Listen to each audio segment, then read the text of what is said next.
Assalamualaikum warahmatullahi wabarakatuh. Yang terhormat Bapak dosen kita, Bapak Muhammad Tamamul Iman. Yang terhormat teman-teman saya yang saya banggakan. Di sini saya Muhammad Farhan dan teman saya Muhammad Abid Asidiki dari kelompok 5 akan membahas tentang yang pertama itu ada sejarah estetika pada abad modern. Yang kedua corak-corak estetika pada abad modern, dan yang terakhir itu ada pengaruh dari estetika pada abad modern. Sebelum kita masuk ke corak-corak, kita akan membahas sejarah estetika pada abad modern. Estetika pada abad modern lahir dari rahim revolusi ganda. Nah, revolusi gandanya itu yang pertama itu ada revolusi industri di Inggris pada tahun 1760-an dan revolusi Perancis pada tahun 1789. Kedua peristiwa ini yang mengubah tatanan masyarakat fundamental dari kelas menengah menuju borjuis yang baru tumbuh, membawa selera dan nilai estetika yang berbeda dari aristokrasi sebelumnya. Seni tidak hanya semata-mata untuk gereja dan bangsawan, melainkan menjadi konsumsi publik yang lebih luas. Periode awal abad modern sekitar tahun 1800 sampai 1860-an masih didominasi oleh pergulatan antara warisan neoklasik pada abad ke-18 dengan semangat baru romantisme. Akademisi seni masih mengagungkan ideal-ideal Yunani Romawi. Namun di sisi lain, para seniman romantik seperti J.M.W. Turner dan Caspar David Friedrich membawa angin segar dengan melukis kekuatan alam yang symbolisme dan pergolakan batin manusia. Terus memasuki paruh kedua, tepatnya pada abad ke-19, gerakan realisme muncul sebagai reaksi terhadap idealisme romantik dari Realisme muncul sebagai reaksi terhadap idealisme romantik. Menurut Gustav Courbet, dengan menyatakan bahwa seni harus menggambarkan kehidupan nyata, bukan dunia imajinasi. Sementara itu, perkembangan fotografi pada tahun 1839 memberikan guncangan besar pada dunia seni rupa. Jika sebuah mesin dapat menekankan realitas visual dengan akurasi sempurna, apalagi yang harus dilakukan oleh pelukis. Nah, pertanyaan fundamental inilah yang mendorong lahirnya impresionisme pada tahun 1860-an dan berbagai gerakan post-impresionis. Jadi para seniman mulai bereksperimen dengan persepsi visual, cahaya, dan bentuk dengan cara yang belum pernah dilakukan. Nah, itu teman-teman. Sebelumnya, inilah tonggak awal dari apa yang kemudian disebut dengan seni modern. Jadi, seni modern itu adalah sebuah tradisi panjang eksperimentasi yang mencapai puncak pada abad ke-20 dengan aliran-aliran seperti kubisme, futurisme, ekspresionisme, surrealisme, dan abstrak ekspresionisme. Nah, sekarang kita akan lanjut ke corak-corak estetika pada abad modern. Yang pertama itu pada masa neoklasisme. Pada masa neoklasisme ini terjadi pada tahun 1760-an sampai 1850-an. Neoklasisme merupakan gerakan estetika yang terinspirasi oleh penemuan arkeologis kota Pompei dan Herculaneum pada pertengahan abad ke-18. Aliran ini menekankan nilai-nilai Yunani dan Romawi kuno seperti kejelasan bentuk, keteraturan, keseimbangan, dan kesederhanaan yang agung.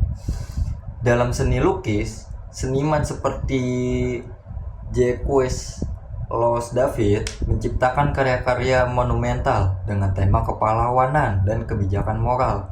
Contohnya, dia membuat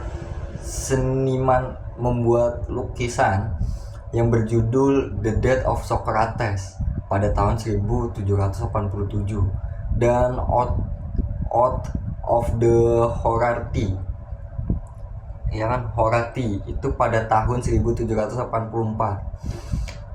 Nah, estetika neoklasik sangat erat berkaitan dengan ideologi pencerahan yang mengagungkan akal budi dan kemajuan rasional, teman-teman.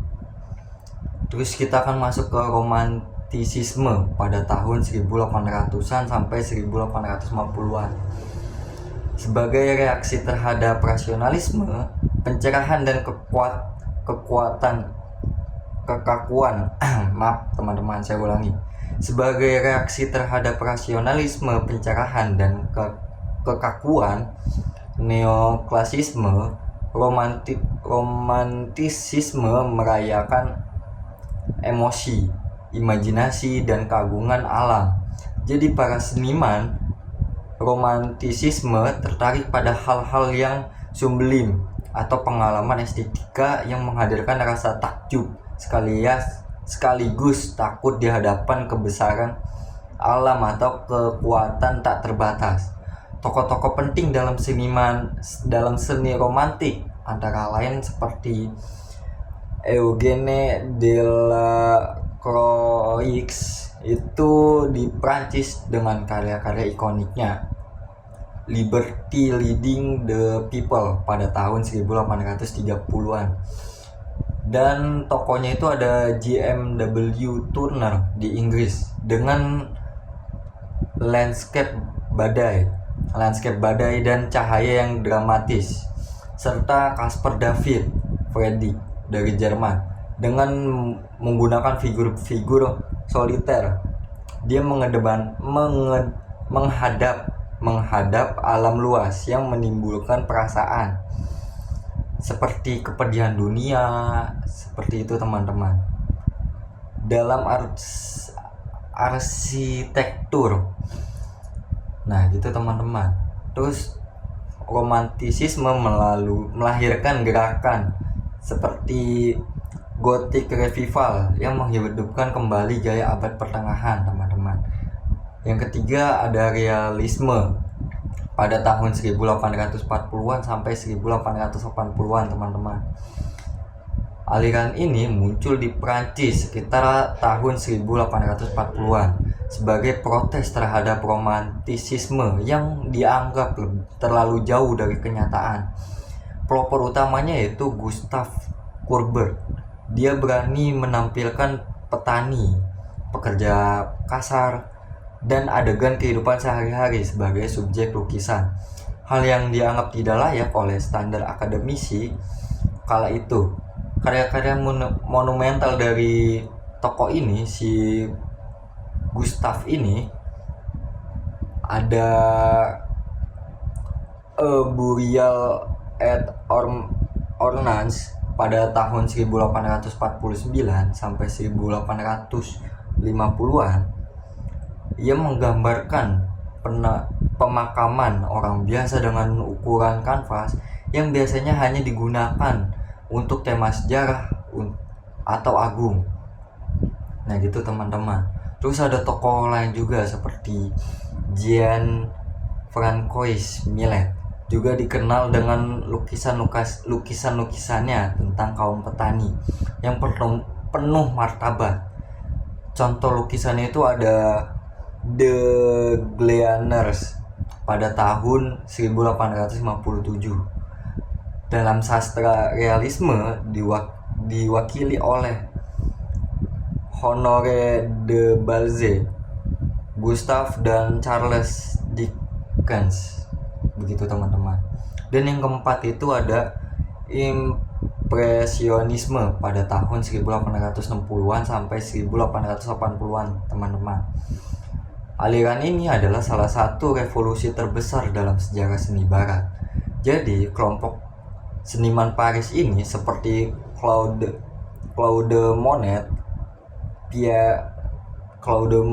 Monet, terus ada Pierre Auguste Renoir, terus ada Camille Pissarro, terus ada Edgar Degas dan yang lainnya. Dia menolak konvensi akademis dan memilih untuk melukis di luar ruangan. Kenapa di luar ruangan? Karena dia ingin menangkap efek cahaya yang sekilas dapat berubah dan berubah-ubah. Terus nama aliran ini yaitu impresionisme sendiri awalnya merupakan ejekan dari kritikus. Tokohnya itu ada Louis Leroy terhadap lukisan Monet, yaitu nama lukisannya itu Impression Sunrise pada tahun 1872. Secara teknis, aliran ini ditandai oleh sapuan kuas pendek dan cepat, palet warna cerah, penolakan terhadap garis tegas, dan fokus pada kualitas cahaya pada momen tertentu. Estetika impresionis menggeser perhatian dari apa yang dilukis ke bagaimana sesuatu terlihat oleh mata dan pikiran pada seniman tersebut. Dan selanjutnya akan dijelaskan oleh teman saya, si Abid Asidiki. Nah, melanjutkan pembahasan dari yang tadi sudah dijelaskan sama Farhan, kita masuk ke tahap post-impressionism, yaitu mencari makna yang lebih dalam. Sebagian seniman merasa impresionisme itu masih kurang dalam. Mereka ingin seni itu tidak hanya menangkap kesan visual, tetapi juga emosi, struktur, dan makna. Nah, di situ muncul post-impressionism. Vincent van Gogh menggunakan warna-warna kuat untuk mengekspresikan perasaan batin. Terus Paul Cézanne mulai melihat bentuk-bentuk geometris di balik alam. Nah, keduanya itu membuka jalan bagi seni di abad ke-20. Lalu berikutnya ada kubisme. Jadi gini, masuk ke abad ke-20, muncul revolusi yang lebih radikal lagi. Pablo Picasso dan George Braque menolak cara lama melihat dunia. Menurut mereka, manusia tidak melihat objek hanya dari satu sudut pandang. Karena itu dalam kubisme, satu objek ditampilkan dari berbagai sisi sekaligus. Karya Les Demoiselles d'Avignon menjadi simbol lahirnya cara pandang baru dalam seni. Masuk ke pembahasan ekspresionisme, atau bisa disebut juga jeritan jiwa modern. Perkembangan kota besar, perang, dan perubahan sosial juga menimbulkan kecemasan. Banyak orang merasa terasingkan dalam dunia modern. Nah, perasaan inilah yang diekspresikan oleh para seniman ekspresionis. Mereka tidak lagi berusaha melukis dunia luar, melainkan dunia batin manusia. Contoh paling terkenal adalah The Scream karya Edvard Munch yang menggambarkan kecemasan manusia modern. Contohnya bisa dilihat di PPT. Lalu masuk ke pembahasan surrealisme. Ada lagi surrealisme, yaitu menjelajahi alam bawah sadar. Ketika teori psikoanalisis Sigmund Freud mulai terkenal, para seniman tertarik pada mimpi dan alam bawah sadar. Mereka percaya bahwa realitas tidak hanya ada di dunia nyata, tapi juga di dalam pikiran manusia. Dari sinilah lahir surrealism. Salvador Dali menciptakan lukisan The Persistence of Memory dengan jam-jam yang meleleh, seolah-olah membawa kita masuk ke dalam dunia mimpi. Lalu ada pula pengaruhnya terhadap dunia modern. Nah, perjalanan panjang ini mengubah wajah seni dunia. Seni itu menjadi lebih bebas dan tidak lagi terikat pada satu standar keindahan. Pengaruhnya terlihat dalam seni rupa, arsitektur modern, desain grafis, hingga budaya populer saat ini. Sekolah Bauhaus misalnya mengajarkan bahwa desain harus sederhana dan fungsional. Nah, prinsip tersebut masih kita lihat pada gedung furnitur, bahkan desain aplikasi digital masa kini. Nah kawan-kawan, jadi sejarah estetika modern sebenarnya adalah cerita tentang pencarian manusia dari akal neoklasisme, emosi romantisisme, kenyataan realisme, cahaya impresionisme, hingga mimpi surrealisme. Setiap aliran lahir sebagai respons terhadap zamannya. Karena itu mempelajari estetika modern bukan hanya mempelajari seni, tapi juga mempelajari bagaimana manusia memahami dirinya sendiri dan bagaimana cara manusia juga memahami dunia yang terus berubah. Oke, sekian kawan-kawan. Assalamualaikum warahmatullahi wabarakatuh.